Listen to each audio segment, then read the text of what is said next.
नमस्कार, न्यूज 18 उत्तर प्रदेश उत्तराखंड आप देख रहे हैं। आपके साथ मैं हूं चांदनी धवन और बात करेंगे सीएम योगी आदित्यनाथ के कार्यक्रम की। तो आज सीएम योगी आदित्यनाथ 3 कार्यक्रमों में हिस्सा लेंगे।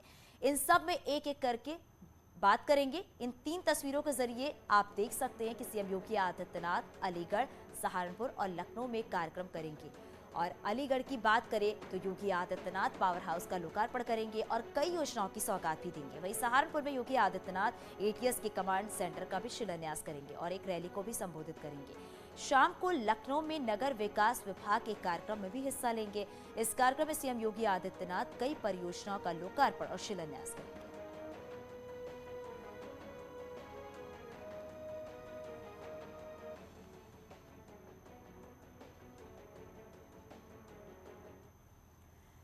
तो सीएम योगी आदित्यनाथ अलीगढ़ के दौरे पर रहेंगे। इस दौरान आपको बता दें कि 600 मेगावाट की नई यूनिट की सौगात देंगे। लोकार्पण और शिलान्यास कार्यक्रम में भी हिस्सा लेंगे। जनसभा को संबोधित करेंगे सीएम योगी आदित्यनाथ।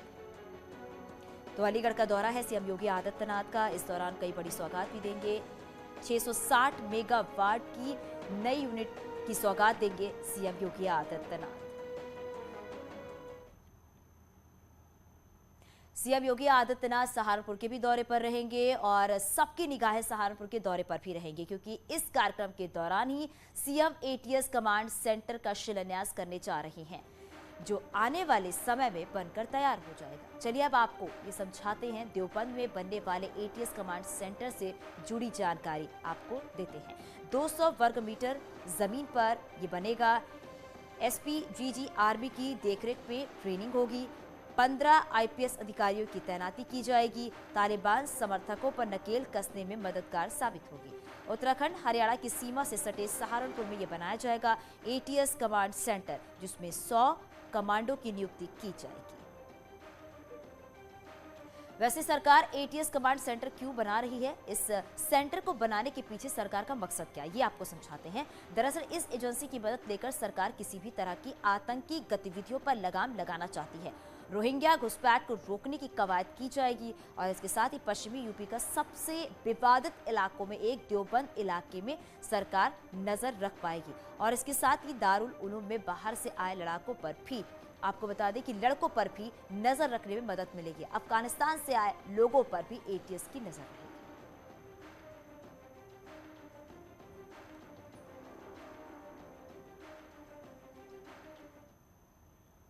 सीएम योगी आदित्यनाथ इसके साथ ही साथ जेपी नड्डा की अहम मुलाकात हुई है लखनऊ में और कई अहम मुद्दों पर चर्चा भी हुई है।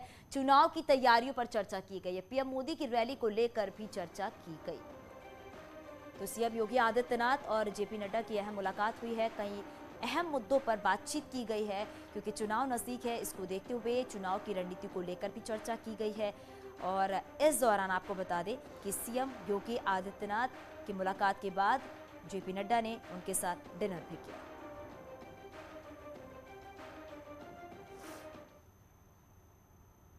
वैसे आज यूपी की सियासत में क्या कुछ खास रहने वाला है, ये भी हम आपको जरा बता दें, क्योंकि यूपी में विधानसभा चुनाव का ऐलान जल्द होने वाला है और ऐसे में सियासी पार्टियां जनता के बीच दमखम दिखाने में जुटी हुई हैं। यही कारण है कि प्रयागराज में डिप्टी सीएम दिनेश शर्मा एक रैली करने वाले हैं। मिर्जापुर में बीजेपी प्रदेश अध्यक्ष स्वतंत्र देव सिंह भी रैली करेंगे। बीजेपी के पिछड़ा वर्ग सम्मेलन में हिस्सा लेंगे। वाराणसी में एक कार्यक्रम में हिस्सा लेंगे।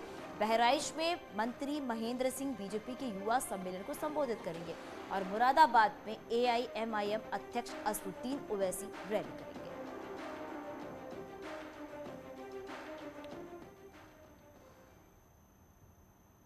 अखिलेश यादव ने बीजेपी पर तंज कसते हुए कहा है कि भगवान कृष्ण हर रात मेरे सपने में आते हैं और कहते हैं कि समाजवादी पार्टी की सरकार बन रही है।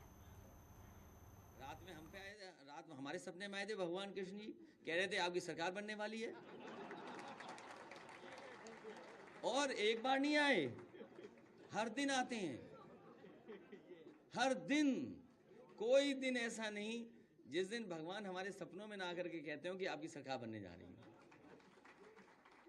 इनके तो पत्र पे लिखा है, हमें हर दिन सपनों में आते हैं।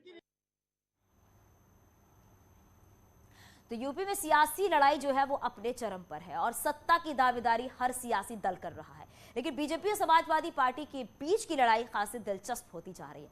अब हम आपको ये 3 तस्वीर दिखा रहे हैं और इसके जरिए आपको सियासी लड़ाई को समझाते हैं। दरअसल योगी आदित्यनाथ ने एक ट्वीट किया है जिसमें उन्होंने अपनी विपक्षी पार्टियों पर वार किया है। इस पर अखिलेश यादव ने पलटवार भी कर दिया। उन्होंने तंज कसते हुए कहा है कि ये बात भी समझना जरूरी है क्योंकि बीजेपी अपमानित महसूस कर रही है और इस पर यूपी बीजेपी के ट्विटर हैंडल से पलटवार किया गया है। बीजेपी ने लिखा है कि बताओ पिता और चाचा को धकिया कर अपमानित करने का कारण क्या है।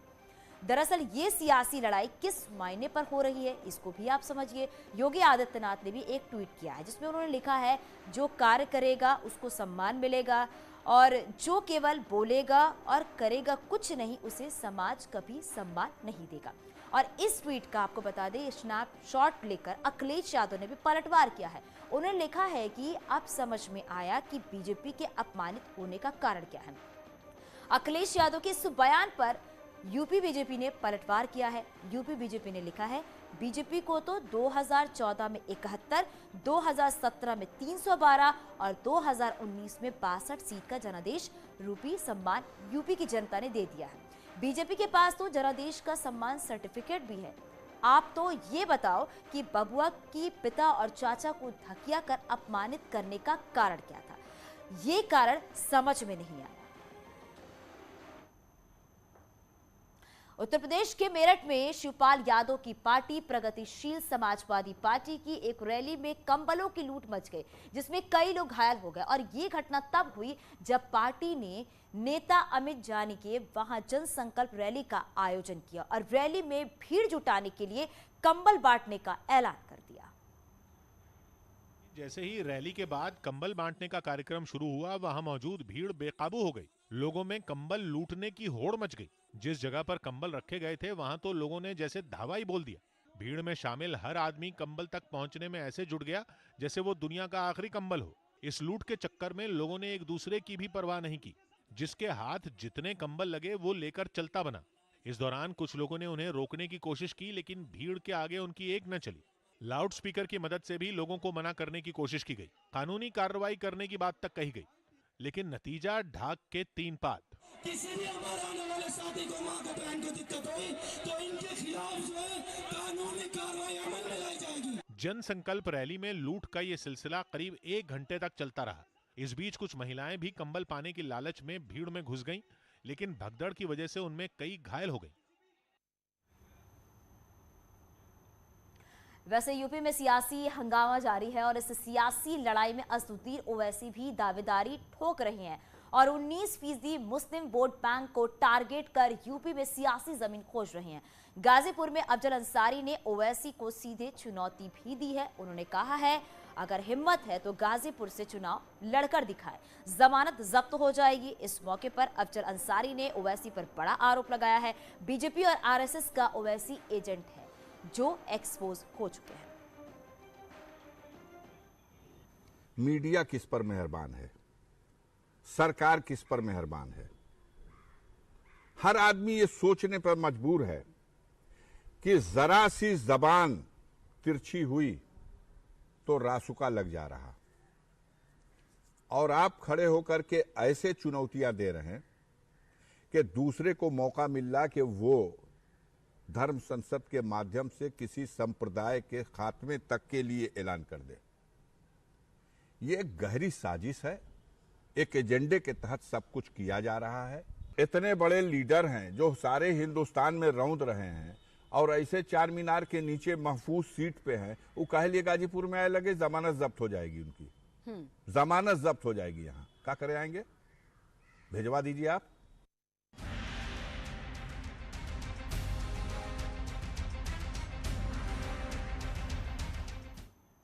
और पंपी जैन से जुड़ी बड़ी खबर मिल रही है। आपको बता दें कि आज भी पंपी जैन के ठिकानों पर छापेमारी जारी है। 5वें दिन भी जारी है। पंपी के घर और कारखाने पर छापेमारी। एक आईटी इंस्पेक्टर और 4 सदस्य घर के अंदर मौजूद हैं। रात 1:30 बजे से पंपी जैन के घर पर पहुंचे हुए हैं। सूत्रों के हवाले से जानकारी मिल रही है। सदर कोतवाली के छिपट्टी मोहल्ला का ये पूरा मामला बताया जा रहा है। तो 5वें दिन भी छापेमारी जारी है पंपी जैन के घर पर।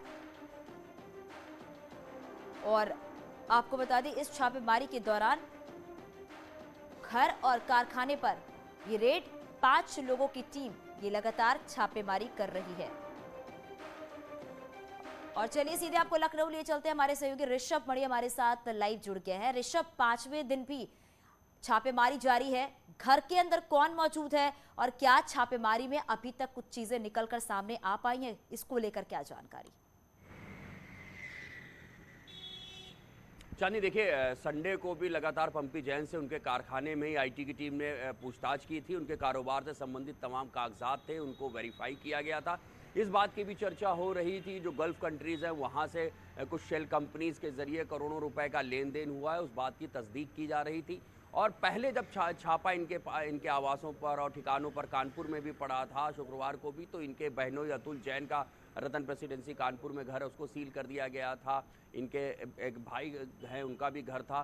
तो कल पंपी जैन को कानपुर लेके गए थे, वहाँ अपने दफ्तर भी कुछ समय रखा है इनकम टैक्स की टीम ने। फिर इनके भाई अतुल जैन, इनके बहनोई डॉक्टर अनूप जैन, उन सब के आवासों पे ले गए हैं और वहाँ पर ले जाकर उसके अंदर भी कुछ पूछताछ की। और जो हमें जानकारी मिली उसके मुताबिक रात को कल 1:30 बजे करीब पंपी जैन को उनके घर, जो छिपट्टी मोहल्ला है कन्नौज, वहाँ पर वापस लेके आ गए हैं। लेकिन उनके घर में अभी भी आईटी के 5 सदस्य, जिसमें एक इंस्पेक्टर रैंक का भी अफसर है, 4 अन्य रैंक के अफसर हैं और अभी भी उनसे पूछताछ चल रही है। और जो सूत्र हमें बता रहे हैं इनकम टैक्स के, ऋषभ, बिल्कुल ऋषभ, जहां ये देखने को मिल रहा है कि पंपी जैन के जो करीबी हैं उनके घर भी छापेमारी की जा रही है, पंपी जैन से पूछताछ चल रही है। क्या पूछताछ को लेकर अभी कोई बातें सामने आ पाई हैं, क्योंकि लगातार पूछताछ भी की जा रही है पंपी जैन से? देखिए, अभी तक ऑफिशियली इनकम टैक्स की ओर से कुछ भी डिस्क्लोज नहीं किया गया है, लेकिन हमारे जो सोर्सेज हैं इनकम टैक्स में, वो ये बात कंफर्म कर रहे हैं कि 50 लाख रुपए नगद मिले हैं, करीब 60 लाख रुपए की चांदी मिली है, 30 लाख रुपए के सोने और सोने के जेवरात मिले हैं। कई शेल कंपनीज से जुड़े हुए कागजात मिले हैं जिनमें करोड़ों का लेन देन है। अब इनकम टैक्स के अधिकारी पंपी जैन और उनके सहयोगी, उनके जो करीबी है, रिश्तेदार है, उनसे बातचीत कर रही है, उनसे पूछताछ कर रही है इन शेल कंपनीज के बाबत, जो करोड़ों का धंधा है। बताया जा रहा है दुबई में भी एक विला है। बिल्कुल ऋषभ, ये कहा जा सकता है कि ऑफिशियली अभी कोई भी ऐसा स्टेटमेंट सामने नहीं आया जिसपे ये कहा जा सके क्या क्या चीजें वहां से बरामद हुई हैं पंपी जैन के घर से। बहुत शुक्रिया इस पूरी जानकारी के लिए ऋषभ। चलिए आगे बढ़ते और बात करते हैं लखीमपुर खीरी हिंसा मामले की। जांच कर स्पेशल इन्वेस्टिगेशन टीम ने सोमवार को कोर्ट में चार्जशीट दाखिल कर दी है। एसआईटी ने 5000 पन्नों की रिपोर्ट तैयार की है और इस रिपोर्ट में 14 लोगों को आरोपी बनाया गया है। वहीं केंद्रीय गृह राज्य मंत्री अजय मिश्रा टेनी के बेटे आशीष मिश्रा को हिंसा का मुख्य आरोपी बनाया गया है। इस रिपोर्ट में एसआईटी ने वीरेंद्र शुक्ला नाम के शख्स को आरोपी बनाया है, लेकिन अब तक इसकी गिरफ्तारी नहीं हुई है, जो आशीष मिश्रा का ही रिश्तेदार है। उस पर सबूत छिपाने का आरोप है। पुलिस के मुताबिक आशीष मिश्रा की थार जीप के पीछे चल रही 2 गाड़ियों में एक वीरेंद्र की स्कॉर्पियो थी, जिसको वीरेंद्र शुक्ला ने छिपाकर दूसरे की गाड़ी को मौके पर बताया था।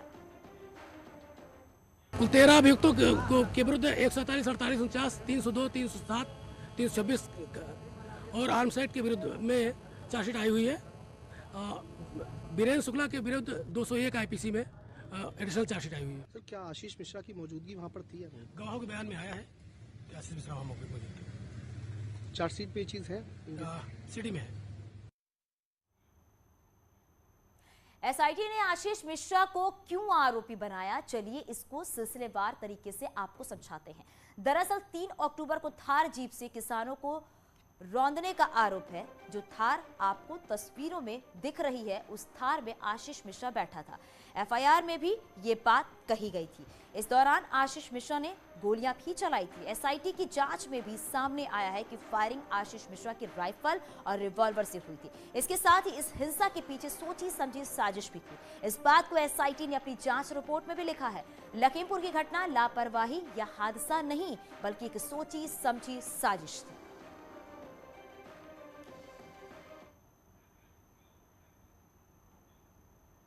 वहीं इस पर अब सियासत भी शुरू हो गई है। आपको बता दें, कांग्रेस प्रदेश अध्यक्ष अजय कुमार लल्लू ने कहा है कि इस चार्जशीट में अजय मिश्रा का नाम क्यों नहीं है, जबकि समाजवादी पार्टी ने अबू आजमी ने अजय मिश्रा को बर्खास्त करने की मांग की है। एसआईटी भी अब जांच के घेरे में है। अजय मिश्रा टेनी जी का नाम जब एफआईआर में था तो किसके दबाव में उनका नाम निकाल दिया गया? उनके एक रिश्तेदार का नाम आया, उनके खिलाफ चार्जशीट दाखिल हुई। कौन सा ऐसा कारण है कि अजय मिश्रा टेनी को बचाने का प्रयास किया जा रहा है? टेनी मिश्रा जो है उनको तुरंत सस्पेंड करना चाहिए। और जो इंक्वायरी हुई है ये कोर्ट के निगरानी में इंक्वायरी हुई है, अगर ये नहीं होती तो बेईमानी होती इसमें। लेकिन जो इन्होंने केसेस लगाए ना, उनका ये पहले से मंसूबा था, इनका ये प्लानिंग थी। तो प्लानिंग का मतलब है कि इन्होंने जानबूझ करके मारा है। तो उनके पिताजी को जो अक्यूज है टेनी मिश्रा को तुरंत सस्पेंड करना चाहिए और उनको भी अक्यूज बनाना चाहिए इसके अंदर। और आगे भी खबरें जा रही है यहाँ, रुकिए छोटे से ब्रेक के लिए, जल्द लौटते हैं।